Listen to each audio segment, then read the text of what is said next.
Hey guys, I'm actually going to begin my session. I'm going to be doing Chem 1A, so make sure you're in the right place. Can everyone hear me fine if you're here?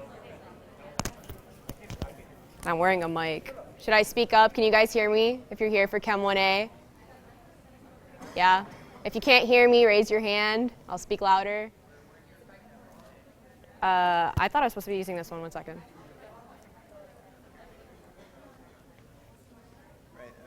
Oh, am I talking in that one or this one? I think you need both. Yeah. All right. This one's it's probably gonna die halfway through, but the union, the one. Do I clip this on? Yeah. Let me turn it off first. Okay. There we go. Can you guys hear me now? All right, so I'm about to begin my session for Chem 1A for Professor Dixon. If you're not here and you're just self-studying, that's cool. Just kind of keep it down so you don't disrupt my session. So I posted a practice exam, so I'm going to be going through that for the time being. And at the end, I'll have some time remaining for any questions. So I'm just going to start going through the practice exam.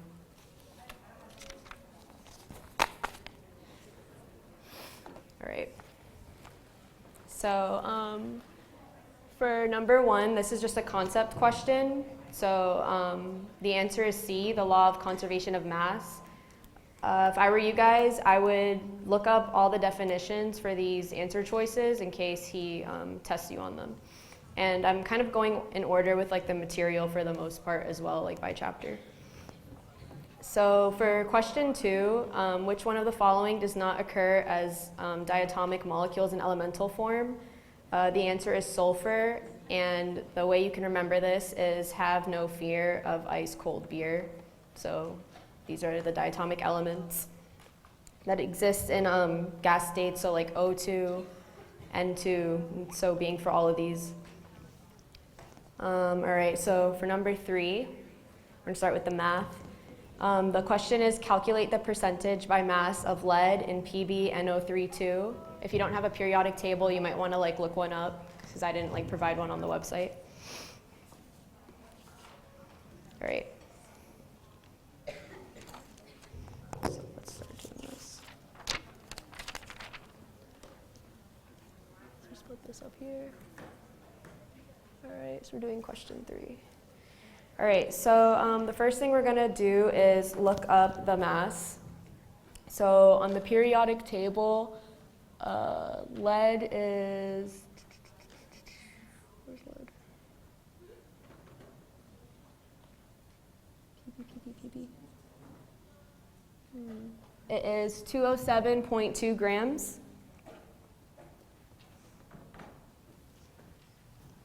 Is the molar mass of Pb. So the question wants the percentage by mass of lead in PbNO32. So I would look up the molar mass of the whole thing combined, and it should give you 331.22 grams if you add them up. So we're going to divide by that. And then we're going to multiply by 100, and we're going to get 62.6%. And I'll put up the separate molar masses. So times 1, we have 207.2. For nitrogen, we have 2 of them.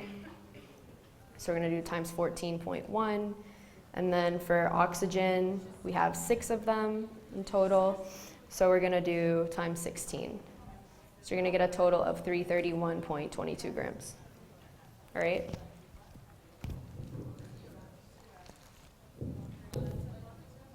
So the answer to that is B.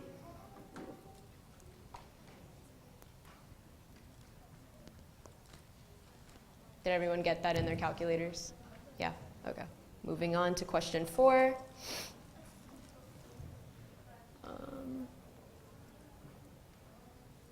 Right. All right, so osmium is the densest known element with a density of 22.59 grams. The tip of a fountain pen contains 152 milligrams of osmium. What is the volume of osmium in the pen in units of microliters? So for this question, we know that density is going to be mass over volume. So we are given a density of 22.59 grams. And just put the units, centimeters cubed. And we're also given a mass of 152 milligrams. We're going to want to convert that to grams, so just go over 1, so it's going to be 0.152 grams of osmium, which is OS, over the volume, which we don't know, which is what we're solving for. So we're just going to do some basic algebra and isolate for V. So you're going to get the volume is 0.00672 centimeters cubed.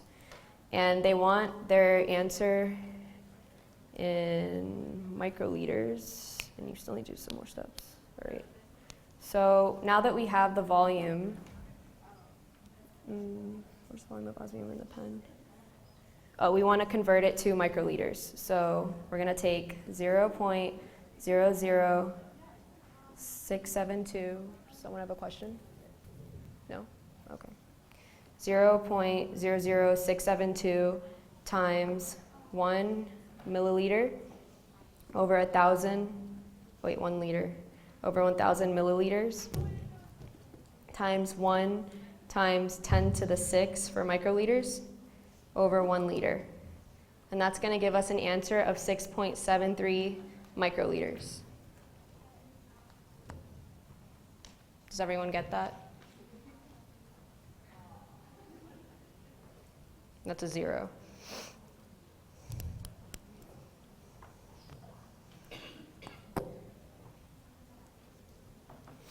So the answer to number 4 was C.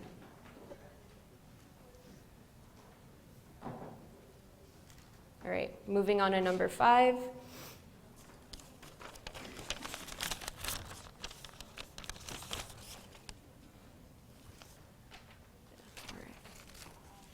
All right, so vanadium has 2 naturally occurring isotopes, 50V with an atomic mass of 49.9472 mu and 51V with a mass of 50.9440.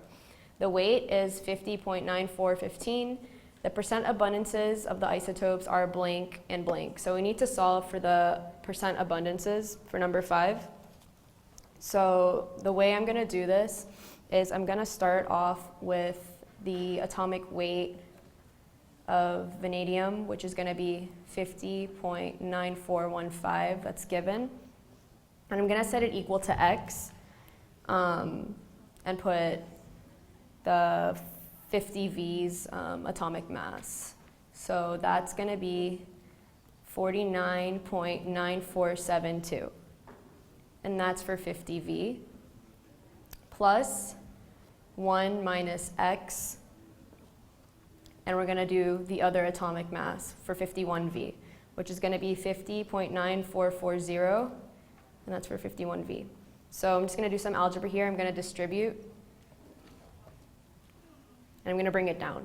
So we're going to do 49.9472X, because we multiplied these, plus 50.9440 minus 50.9440x.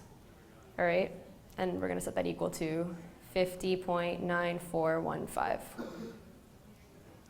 So now we're going to combine like terms. So let's just do the 49x with the 50.9440x.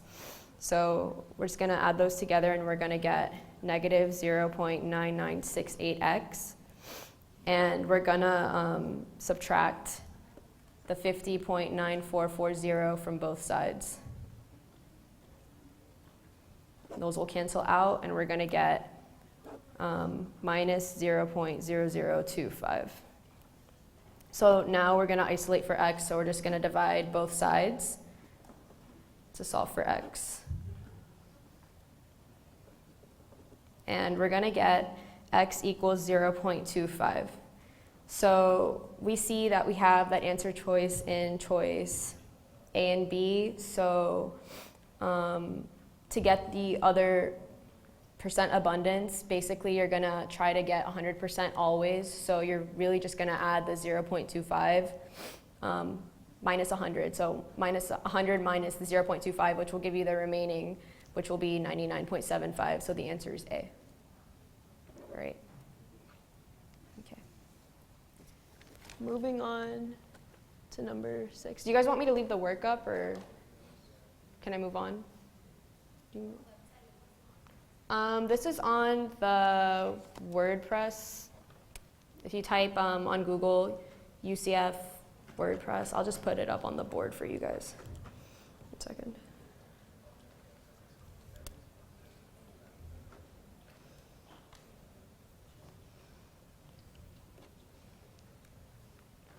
Is there a marker? No, okay, I'll just write it really quick since there's no marker. So it's going to be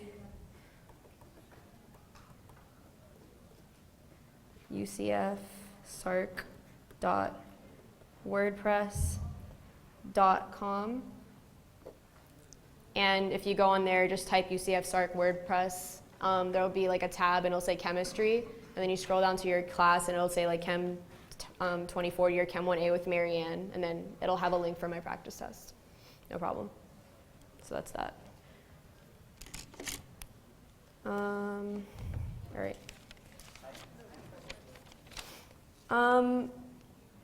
Honestly, I just started off with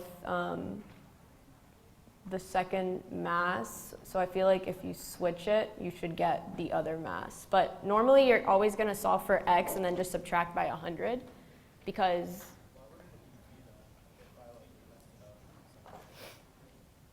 I wouldn't know how you would have gotten b first with like how you're supposed to set it up, because you're solving for x, and like normally when you solve for x, you'll just take like 100 and subtract to get the remaining. So yeah, like almost always you're just gonna plug them in and solve for x, which will just give you probably the first one. All right, so number 6.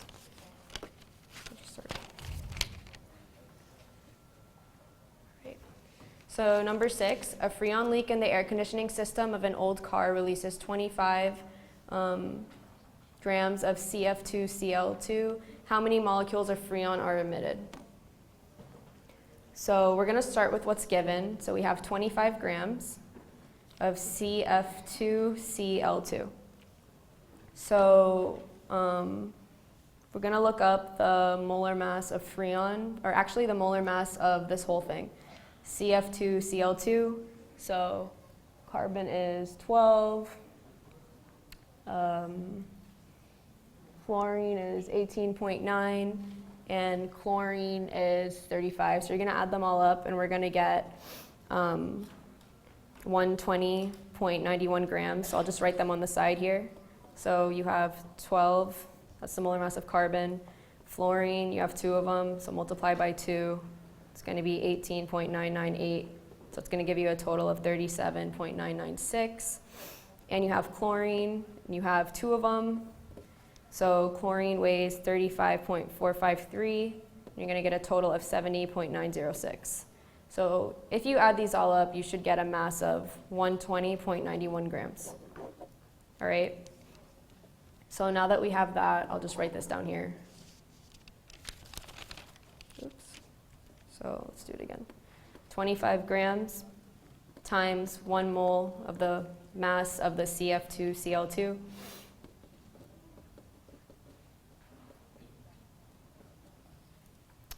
Times Avogadro's number, 6.022 times 10 to the 23 over 1 mole. And if you put that into the calculator, it should give you an answer of 1.2 times 10 to the 23rd. So the answer should be B. Can you guys see that? So this isn't the answer, this is the molar mass.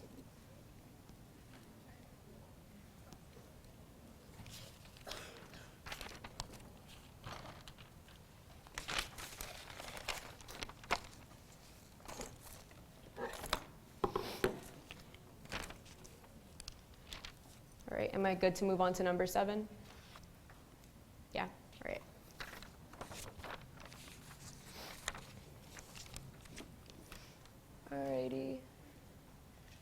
So for number 7, we want to find the empirical formula for equilin.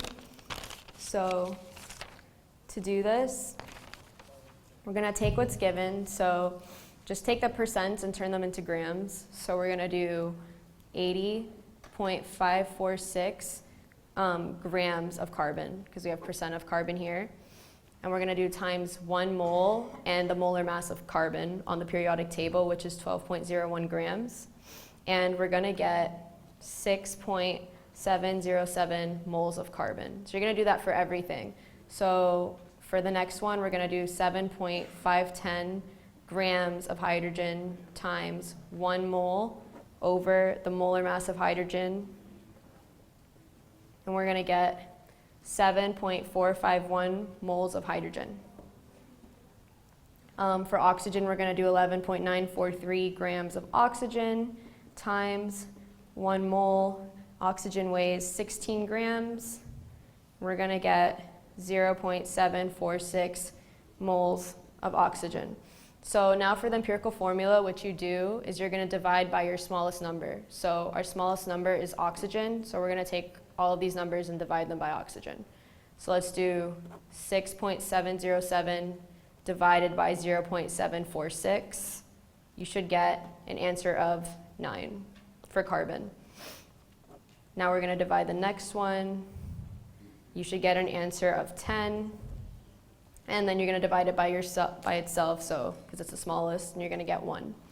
So you should have C9H10O1. All right. So the answer is C. All right. Actually, I had a typo for the next one. It's not number 8. Just think of it as like part B for this question. So I'll just put it up here. Yeah. All right. So considering your response and knowing the molar mass, so they give us the molar mass of equilin. What is the molecular formula for equilin? So we're going to do the ratio, which is the molecular formula mass over, oh, the mic went out, over the empirical formula mass. 1 second.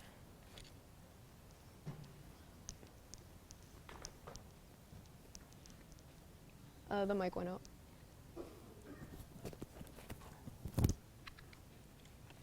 Do you put batteries in it or something? Just put this back on them.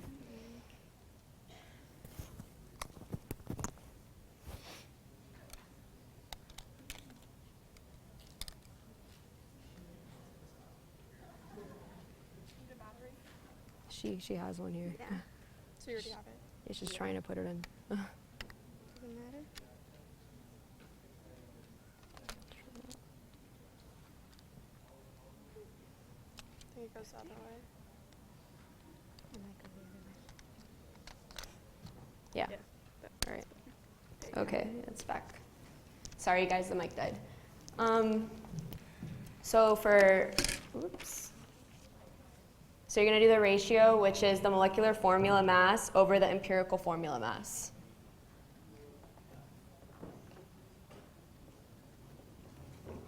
So we're given the molecular formula mass in the problem, 268.34 grams. And we're going to do the molar mass of what we found from the previous problem. So you're going to do the molar mass of C9H10 and oxygen. So carbon is 12, times that by 9, H is 1, times by 1, oxygen 16, it's once. So you should get a molar mass for those of 134 grams per mole. So what you're going to do is you're going to do the 268 divided by the 134.9. And you should get an answer of 2. So I'm just going to write it right here, equals 2. So divide, get 2. So because this was C9H10O, and you're going to multiply everything by 2. So now we're going to have 9 times 2. We're going to get C18, H20, and O2. So the answer is B. All right. Does everyone see that? Yeah. All right, moving on to number 8. So we're just balancing an equation for number 8. So we have Pb, sulfur, oxygen. All right, so Pb, I have one here, so we're going to make it 2 because we have 2 oxygens here, and you want 2 oxygens there, that's balanced.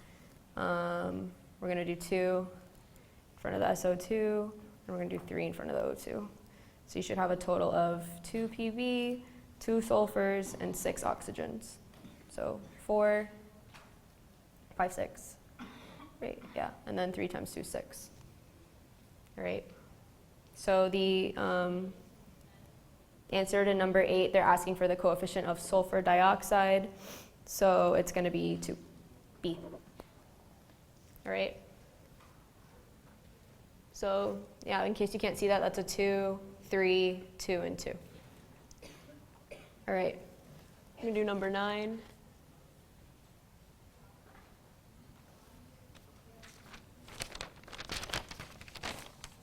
All right. So an aluminum sphere contains 8.55. There's a typo. It's times 10 to the 22nd. I don't know why it printed out like that. What is the sphere's radius in centimeters? The density of aluminum is 2.70 grams, and then they give you the volume for a sphere. So the first thing you want to do is find the mass of the aluminum sphere. So let's just do here, find mass aluminum sphere. So we're going to take what's given. They tell us it's 8.55 times 10 to the 22nd. And that's going to be atoms times 1 mole. And use Avogadro's number whenever you're dealing with atoms. And then you're going to do the molar mass of aluminum, which is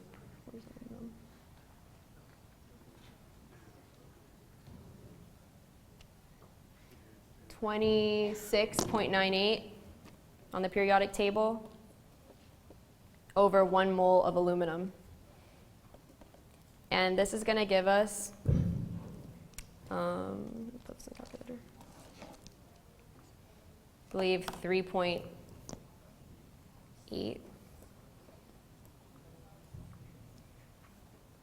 Let's just do x 1 gram. All right. So now we want to do the density, and that's going to be mass over volume. So we're given the density of 2.70 grams per centimeters cubed. Just move that out of the way. So set equal to the mass that we just found, 3.1, just do x times 1 gram, over the volume. So we want to solve for V. So we're just going to do college algebra here. And we're going to do V equals 1.4.10 centimeters cubed. And then you're going to do the formula that's given, 4 over 3 pi r cubed. So to get r, you're going to do the cube root of v.3 over 4 pi. You're probably not going to get a question like this. It's like really math heavy unless you guys have covered this in your class, but I had it before. And you're going to solve for your radius, which is going to be 0.696 centimeters. So the answer is D. It's the closest thing. Highly unlikely you'll get a question like this. I don't know if Professor Dixon has covered this. I didn't have him, but I had it before. If you guys have covered this topic. All right. You have a question? Is that E times 5 or 4? This here? Where are you talking about? To the right. Oh, here? No, it's a 3. 3. 3? It's not a 5. It's a 3. It's like a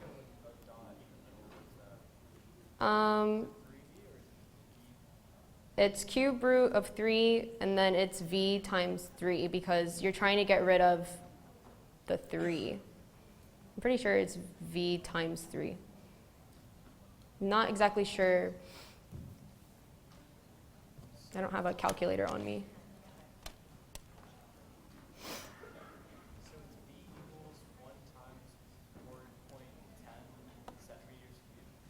1 times 4.10 centimeters cubed 1.4.10, yeah, centimeters cubed. times 10. Not times 10 again, no. Wait, it's 1.4 times 10.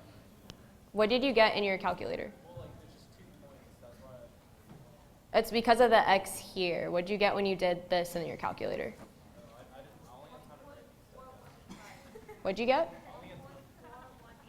For this part here?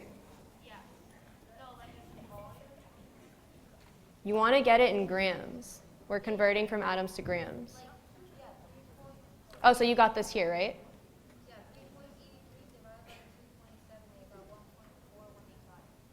0.5. Okay, and what do you get when you plugged it in after that? I did it earlier and I got 1.4, like 0.10. So I don't know. I got that in my calculator. I don't know. But I got the right answer when I did it. You have a question? Sorry, I was, you can talk.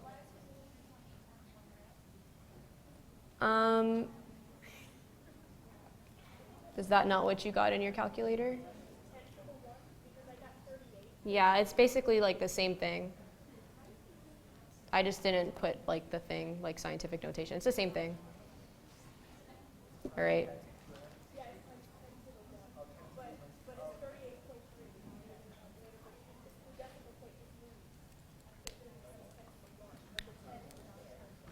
Yeah. This is kind of like a weird problem. Don't stress it out too much. I was just trying to give you guys like a variety of problems in case he gives you something like this. You probably won't though.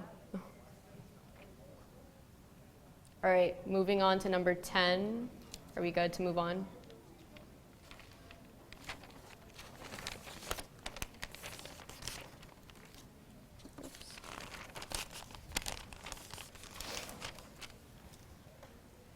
All right, so for number 10, in your chemistry lab, you prepare a 0.240 molar solution of HCl by dissolving HCl, they give us the molar mass, and adding water to a volume of 200 milliliters. So they want the mass of HCl dissolved. We can just do this on here. All right. So for molarity, we know that it's going to be moles over liters. So they give us 0.240 molarity equals, and we have 200 milliliters here, so we need to convert that into liters. So it's going to be 0.200 liters, and then we want to solve for moles. So we're going to just multiply these across, and let's see what that gives us. Should give you 0.048 moles times the molar mass given of HCl over 1 mole, and that should give you an answer of 1.75 grams, so the answer is D. It's just a molarity question. You all good on that?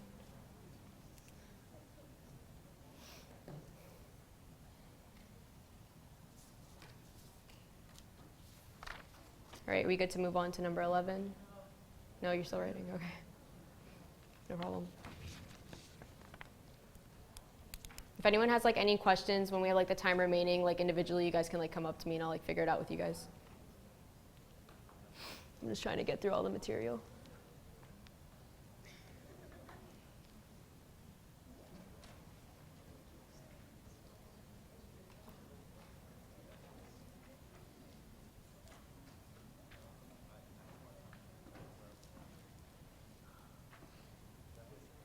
Are you guys good?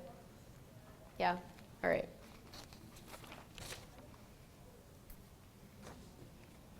All right, so we're going to do number 11. By the way, number 12, I forgot to put the equation. So if you're trying to solve that and you couldn't, you obviously couldn't. So for number 11, let's do this. So if you diluted 20 milliliters of the HCl solution described above to a total of 200 milliliters, what will be the concentration of the dilute solution? So we're going to use the same problem from before, so I don't know if you guys want me to just do this. Is that easier? Yeah, that's fine. Just so you guys can see both. So we're going to do the formula M1V1 equals M2V2. So we have 20 milliliters of volume.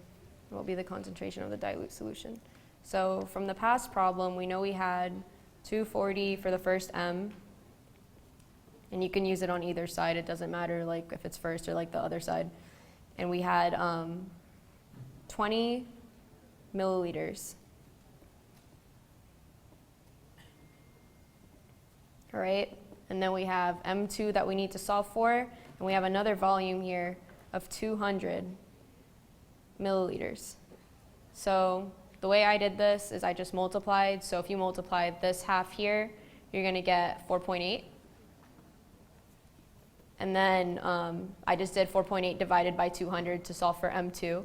So I got M2 equals 0.0240 molar. So the answer is A. All right. So I just multiplied these out, got 4.8, then just divided 4.8 by 200 to solve for M2.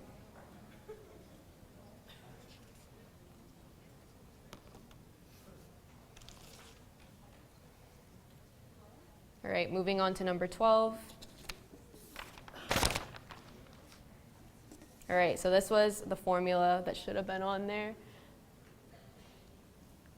All right, so it's, if you can't really see it, 2HNO3 aqueous plus CaOH to the 2 aqueous yields CaNO3 to the 2 aqueous plus 2H2O liquid.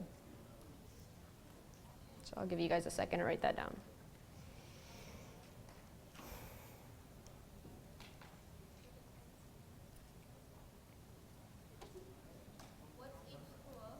Liquid. Yeah, it's water. That L is really small. All right.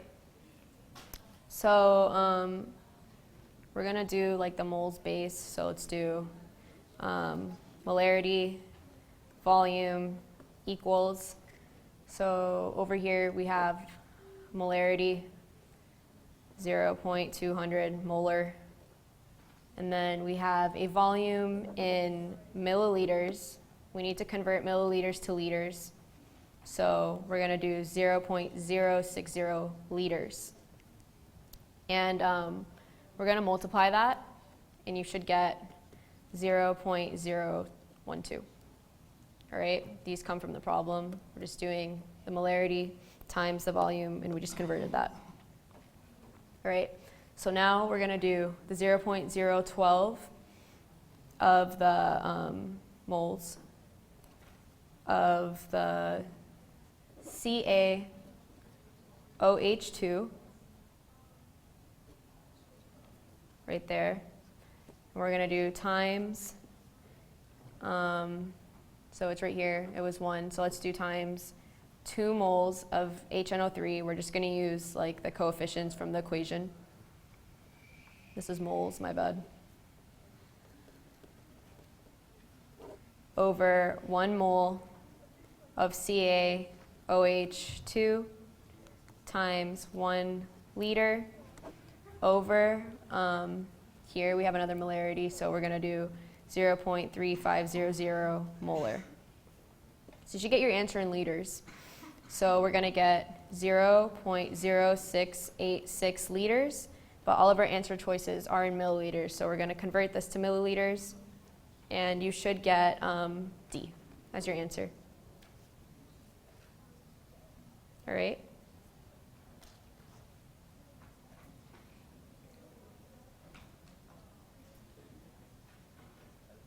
anyone have like a question? You guys look a little confused. No? Am I good to move on to the next one? All right, I'm just going to move on.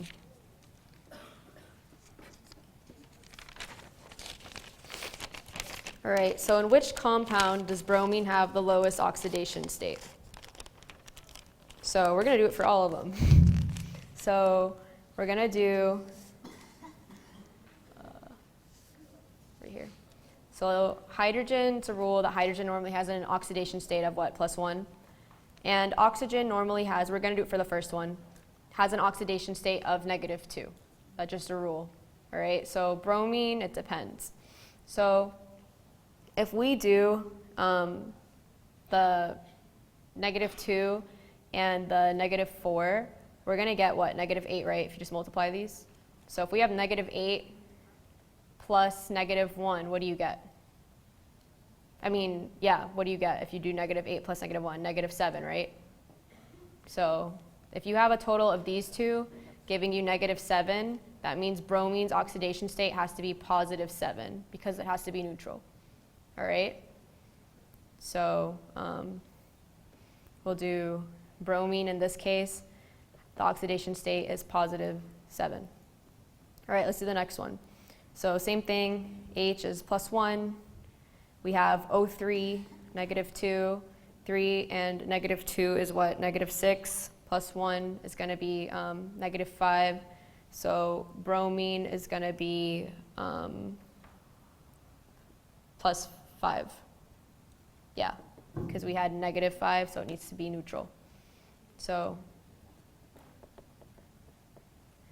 all right. Let's do it for the next one.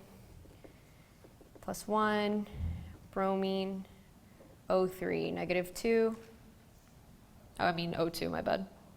So you're going to get -4 +1, -3 +3.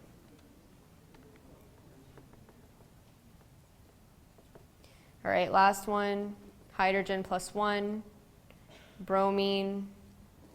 We just have one oxygen, -2. It's going to be -2 + 1, -1, so it's going to be +1. So the answer is going to be D. All right, does everyone see how I did that? Any questions? Nope. -8, okay, so 4 times -2. And then you're going to get -8 and add it to the hydrogen to get -7. And it just needs to be neutral, so that's how you know bromine is +7. All right? All right. Moving on to the next question.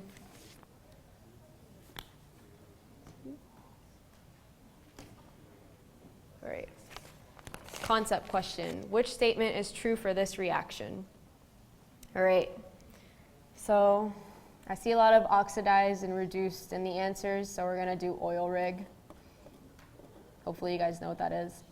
So it stands for like if you're losing electrons, you're oxidizing. If you're gaining electrons, you're the reducing agent. All right? Or it's you're being, okay, no, sorry. All right. If you're losing electrons, you're being oxidized, meaning you're the reducing agent. And if you're gaining electrons, you're being reduced, meaning you're the oxidizing agent. All right? So which statement is true? So we have to do the oxidation states for all of these. So for chromium, what is it, +3? Or actually it's 0, it's a solid. NO3 has what, a charge of -1, right, times 3. So that would be, what, -3, I think. This is a solid. So 0 to 3. This one is 3. -1, 3. What is this? -3, 0. 1 second.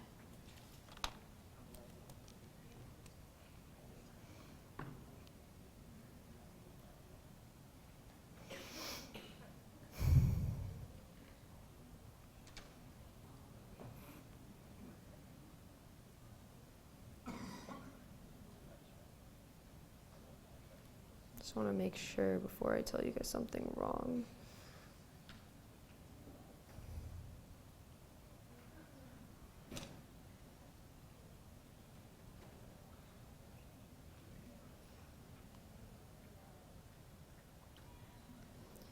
Yeah, so chromium is 0 because it's a solid. So anything in the solid state is going to be 0.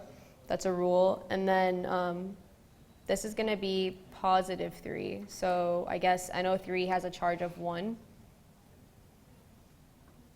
I'm assuming. So it's positive 3. And then the CrNO3 has an overall oxidation state of positive 3 as well. So look over your oxidation state rules.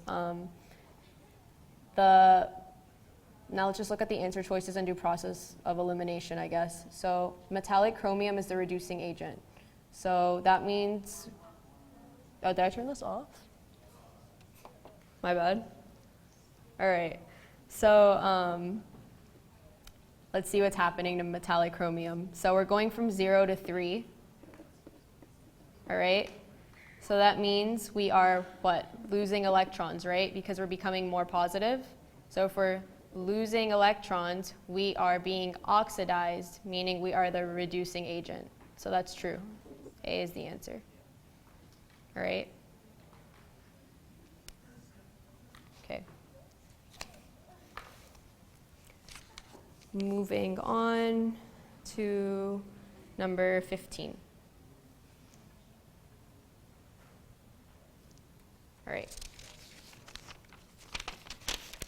Given the theoretical yield in moles of carbon dioxide from the reaction of 4 moles of C8H18 with 4 moles of O2, and we have an equation.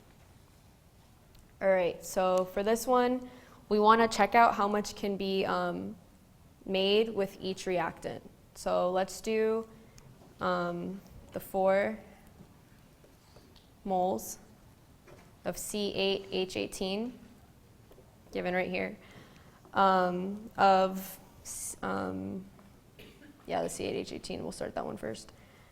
Let's do carbon dioxide. So the weight of carbon dioxide, or no, we're going to do the coefficient from carbon dioxide in our equation. So let's do 16 of CO2 over C8H18, H18, so we're going to do 2 C8H18, and you're going to get 32 moles of carbon dioxide. All right, now we're going to do it for oxygen, and we're going to do, you still have 16 moles of O2.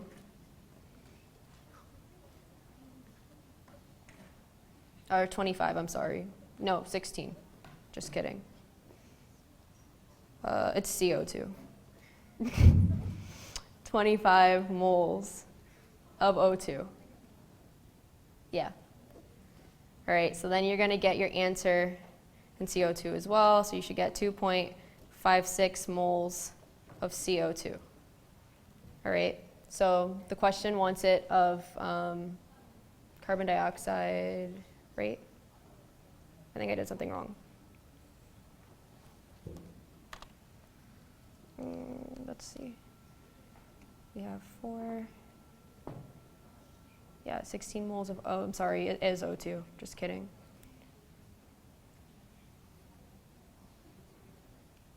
Yeah. So yeah, this is 16 of O2 over 25 moles of O2. So because it's asking for carbon dioxide, I guess we end in carbon dioxide for both. So the 2.56 is your answer. Because did we finish? Yeah.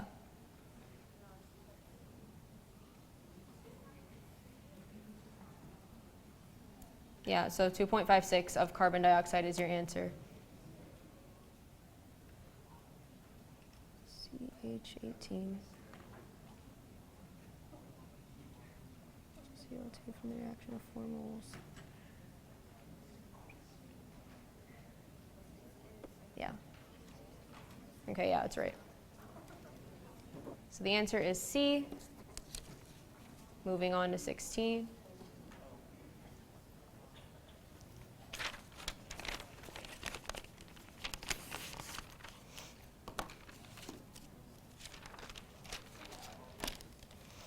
All right. Okay, so a mixture of 45.22 grams of PBO, they give us a molar mass, and they give us a mass of PBS. Are allowed to react. Identify the limiting reagent and determine the maximum mass of lead that can be obtained by the reaction. This is supposed to be a dot. All right, so we have 2BO, 2 PBO solid, PBS yields 3 PB plus SO2. So we want to find the limiting reagent. So I'll just start that. So we're going to do, we got 45.22 grams of PBO. And then let's use the molar mass they gave us, which is 223.2. So 1 mole of PBO is 223.2 grams times, let's use the equation now, because we want to isolate for PB, I believe. So let's do 3 PB over 2 moles of PBO. So those can cancel out. And then let's do the molar mass of lead, which is going to be 207.2 grams, it's given, over 1 mole of lead. All right, so if you work this all out in the calculator, you should get 62.97 grams. All right, and now we're going to do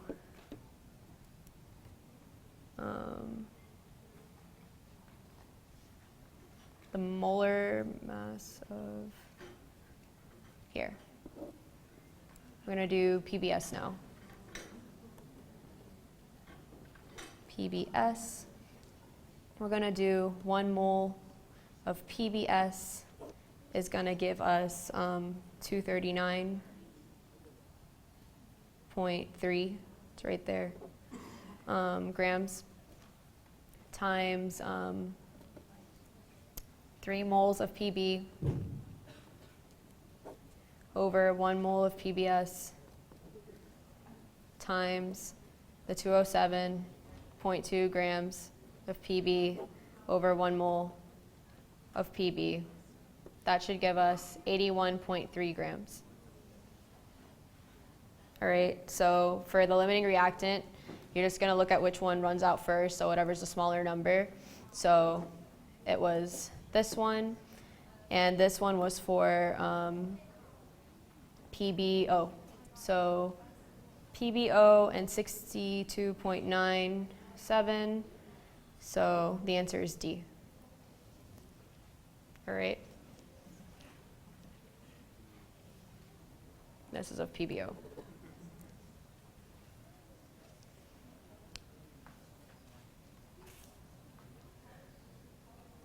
All right, I'm going to move on. Are you guys good?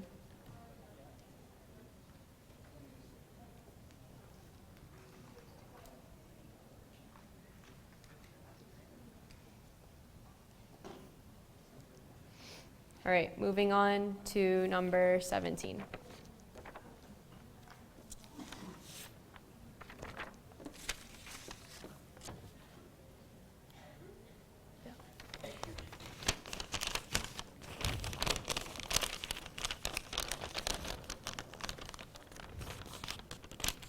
All right, antimony reacts with sulfur according to this equation. What is the percentage yield for a reaction in which 1.43 grams of SB, this is supposed to be like a little 2, S3 gives us the molar mass, is obtained from 1.73 grams of antimony, and we have another molar mass.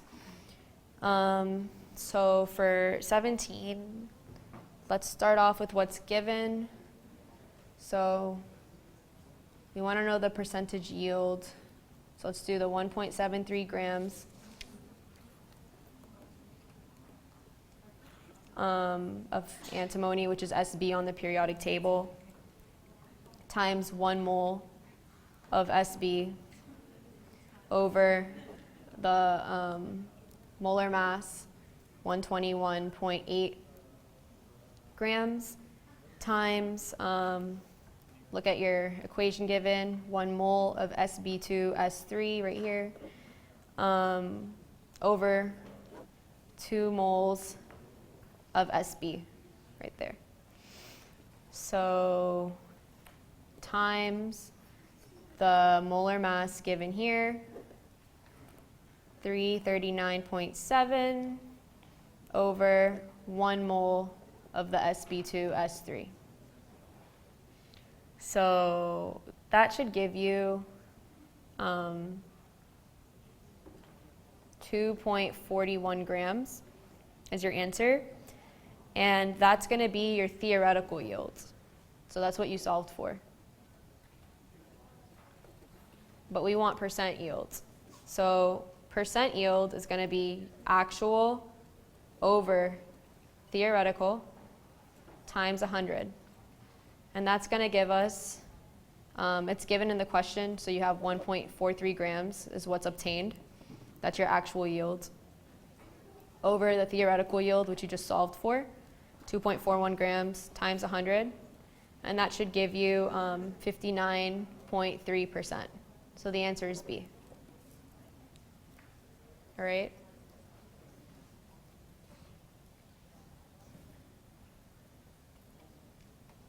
Leave that up there for a while.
All right, guys, moving on to number 18.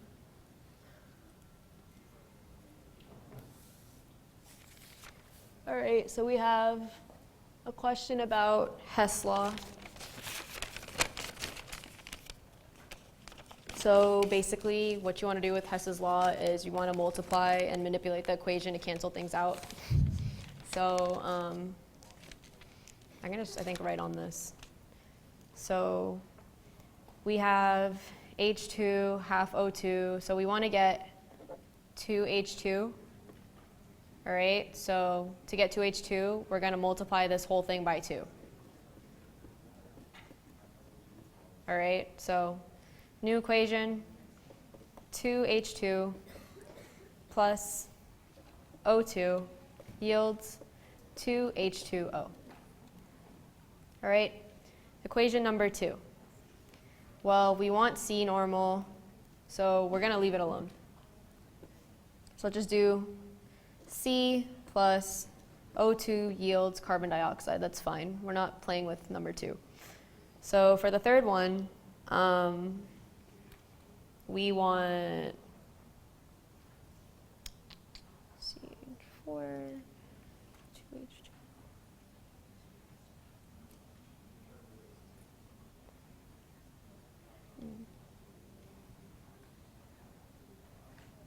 We want to flip the equation to get CH4 plus 2O2 as the product.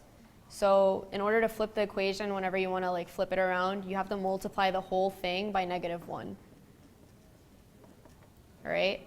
So it's going to be the opposite side.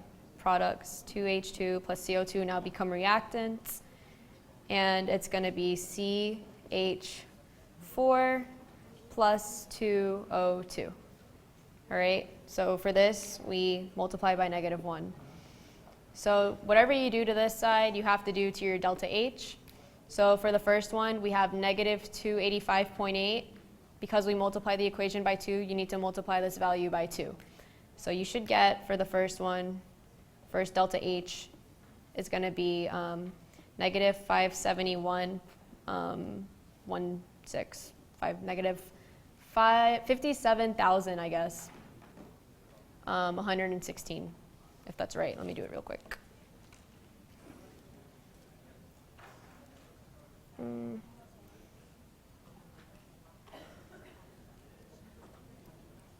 Yeah, no, it's -571.6.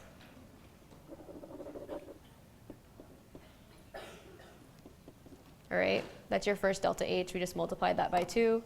The second one is staying the same because we didn't do anything to it.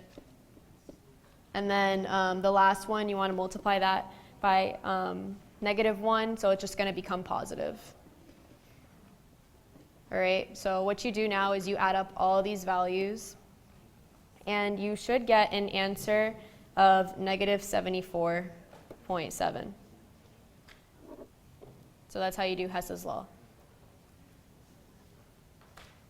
All right.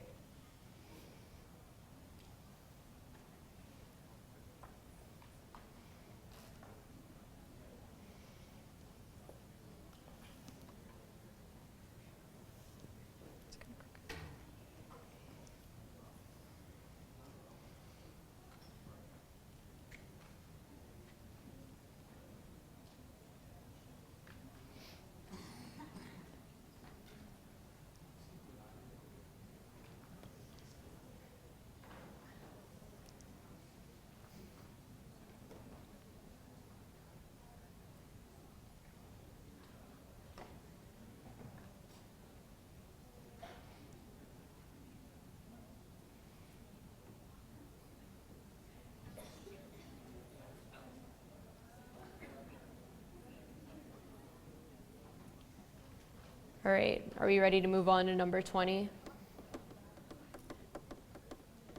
Yeah, all right, I'm going to move on to number 20. There's no 19, guys. It messed it up. Okie dokie. So, use the delta HF information provided to calculate delta H reaction. So this came out looking kind of weird. Kilojoules. 1 second, let me make sure. I don't know why it printed weird. It's just, yeah, kilojoules per mole. I don't know why there's like that gigantic gap. And you're trying to solve for delta H reaction, and we have our equation. So what I did for this one is I plugged in all the values wherever you saw them in the equation. So this matches up with this. Just write -364 under it. H2O, you have -286. We're going to multiply that later. Just write the value under it. HCl, -92. And H2SO4, -814. So for this kind of problem, it's always going to be delta H reaction equals products minus reactants. All right, so we're just going to basically plug in these values. So we're going to do 2 times -92, because it's our products, plus -814, that's your product side, minus your reactant side, which is going to be -364 plus 2 times -286. All right, so when you solve this out, this is going to give you -998 minus -936. It should give you an answer of -62 kilojoules. So the answer is C. All right.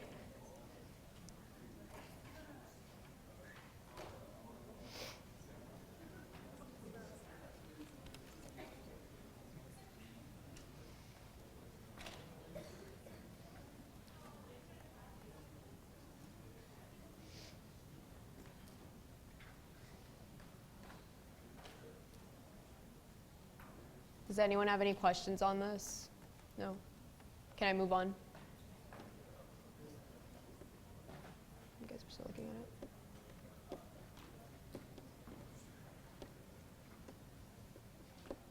You guys on the net.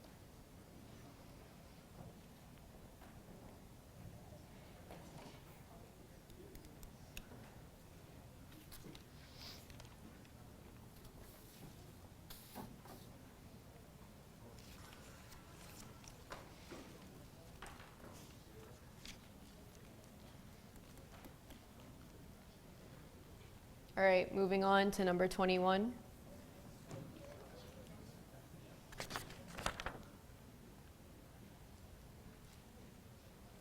Right. So we want to calculate the change in internal energy, delta E, for a system that is giving off 45 kilojoules of heat and is performing 855 joules of work on the surroundings. So I'll just do this one on here. So what is the formula for delta E? Delta E equals Q plus W, all right? So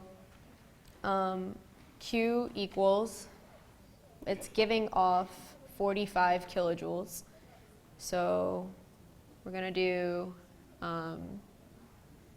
Q equals negative 45 kilojoules. And W is also going to be, it's performing 855 joules of work. We need to convert this to kilojoules.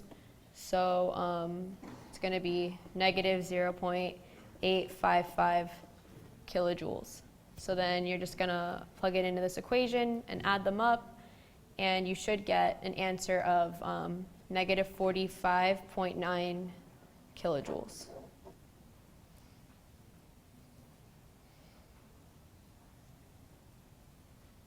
All right.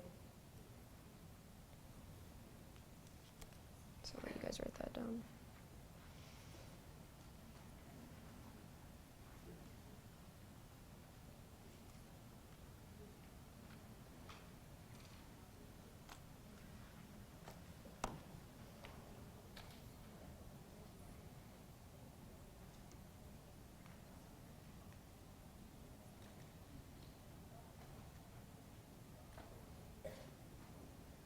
See, I know your differences between exothermic and endothermic, so you know whether or not to make the values positive or negative.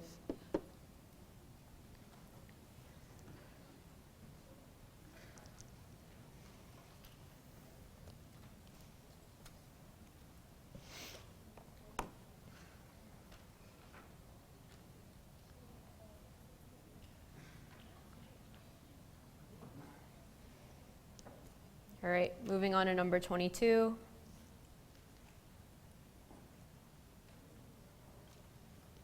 All right.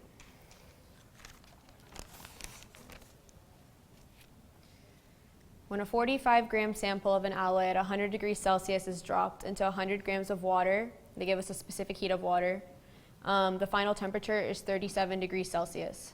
What is the specific heat of this alloy? The starting temperature of water was 25 degrees Celsius. All right, so for this kind of problem, you're going to do the equation Q equals MCAT. So the M is for mass, CS, specific heat or whatever, and then delta T is the change in delta T, which is going to be final minus initial. All right, so keep in mind that Q system equals negative Q surroundings. All right, so let's just plug this in. So we have a mass of 45. So let's do 45 grams,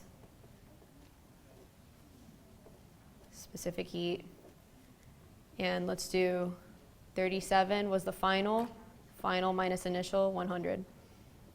All right, equals negative, sir, so do negative. We're going to do 100.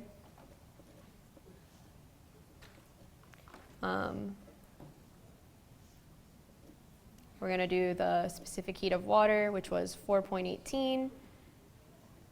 And we're going to do the final minus initial. final temperature is still 37, but this time the starting temperature was 25. All right? Someone have a question? Did you have a question back there? I can, ooh. Is that good? Okay. Because Q system equals negative Q surroundings. So you need to make this negative concept. All right. So now we're going to solve for this specific heat. So we're going to just solve these out. So like 37 minus 25 is going to give you, what, 12? 37 minus 100 is going to give you, let's see.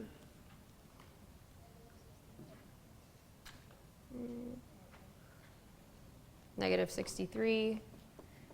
All right, so if you solve this out, you should get CS equals, just solve all of this out, negative 5,016 joules over, and you're going to have your 45 here, and your negative 63.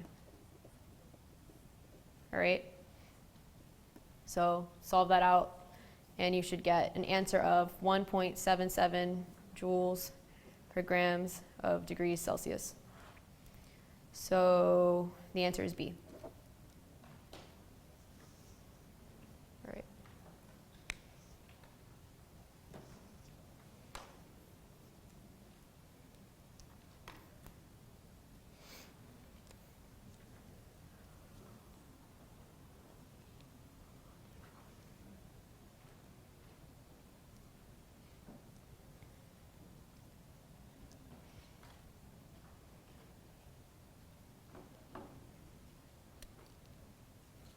Does anyone have any questions on this?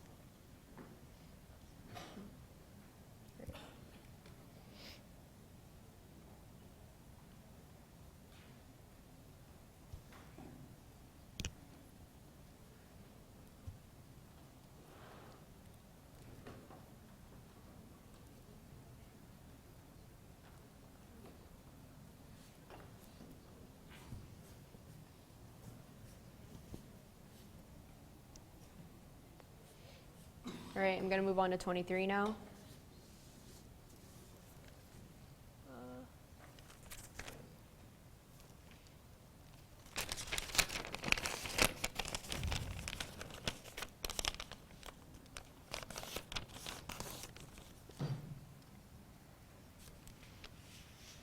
All right. I think I'm going to zoom out just a little bit. Oh, okay, just kidding. Just a little bit. All right, so a 12.8 gram sample of ethanol, they give us some formula for ethanol, is burned in a bomb calorimeter with a heat capacity of 5.65 kilojoules per Celsius. Using the info given below, determine the final temperature of the calorimeter if the initial temperature is 25 degrees Celsius. The molar mass of ethanol is 46.06 grams per mole. We got an equation right here, and we have the delta H reaction given. All right, so we want to find the energy released for the 12.8 grams. So let's start off with what's given, 12.8 grams times 1 mole over 46.06 grams times our delta H, negative 1235 kilojoules over 1 mole. And that should give you negative 343 kilojoules. Okay. Now we're going to do the delta E reaction. And that's going to give us negative C cal delta T. So you're going to do, let's just do it here. What you just got, negative 343 kilojoules equals, it's negative, so you got to do negative because of the formula. You're going to do 5.66 kilojoules. Well, 5.65, my bad. It's given right there. And you're going to do T final minus 25. Because we don't have, well, we do, but we're going to use that later. So then do, yeah, we don't have T final. We're solving for T final. So do TF minus 25 equals, solve this out and you should get 60.7 degrees Celsius. And then you're gonna isolate for TF, so you should get TF equals 85.7. So the answer was D.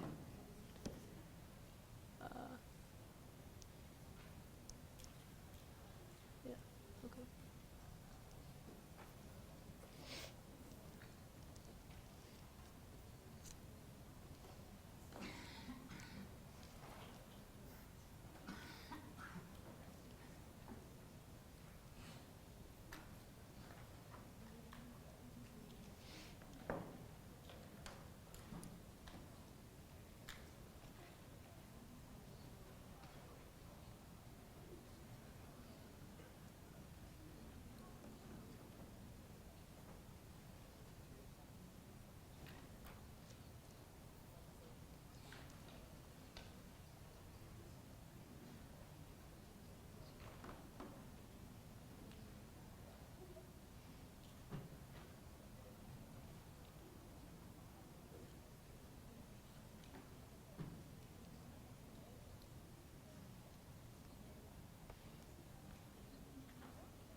Are we good to move on? Yeah. Okay, on to 24. Alrighty.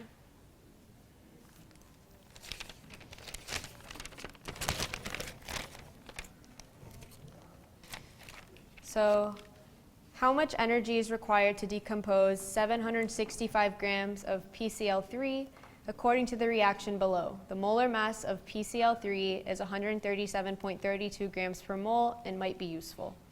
So we have the delta H reaction is positive 1,207 kilojoules, and we have an equation right here. So for 24, let's start with what's given. We have, can you see if I write here? Yeah. 765 grams of PCl3 times 1 mole over the molar mass, 137.32, times our delta H reaction, which is 1,207 kilojoules, over the 4 moles of PCl3 given in our equation. So if you work that out, you should get an answer of 1,681 kilojoules, and our answers are in scientific notation, so we're going to go 1, 2, 3. So we're going to do 1.68 times 10 to the 3 kilojoules is our final answer, which was answer B. Okay.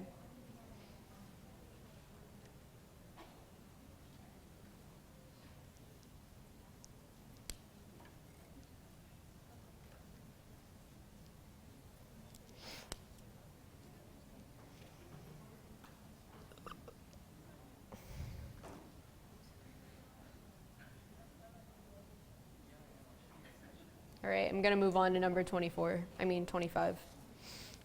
So this is a concept question.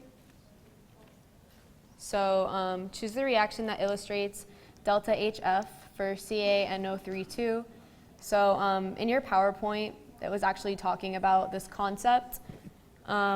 So heat of formation, I'll just write it here, which is delta F, HF. is from pure elements in their standard states. All right, so calcium, it's a solid, right? It's supposed to be, it's good. N2, diatomic element, supposed to be in a gas state, it's good. Oxygen, O2, gas state, diatomic element, it's good. CaNO3 to the 2 is a solid overall, so it's good. It's supposed to be, so it is in its standard states, so this would be your answer.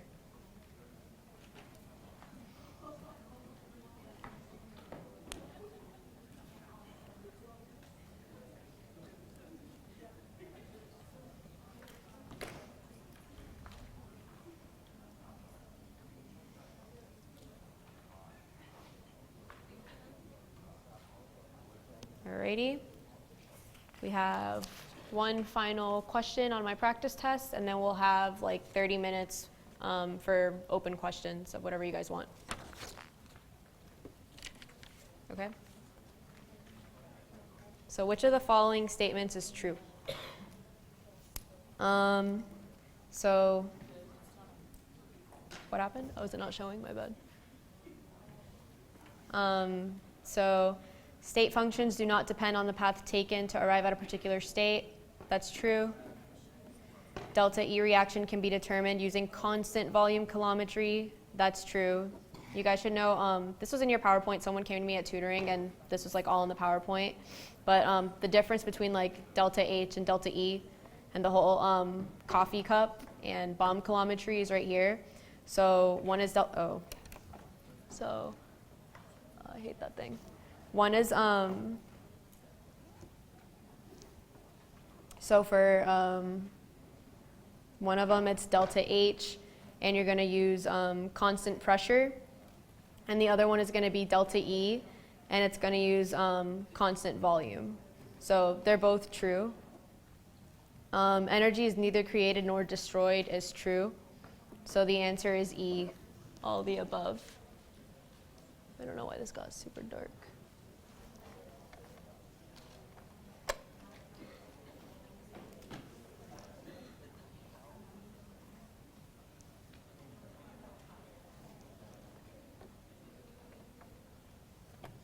Oops, sorry guys. What the heck? Okay, whatever. Maybe it was this button.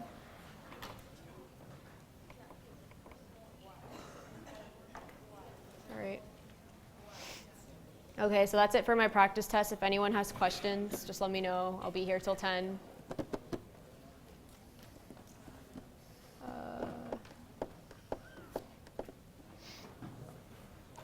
You can come up here.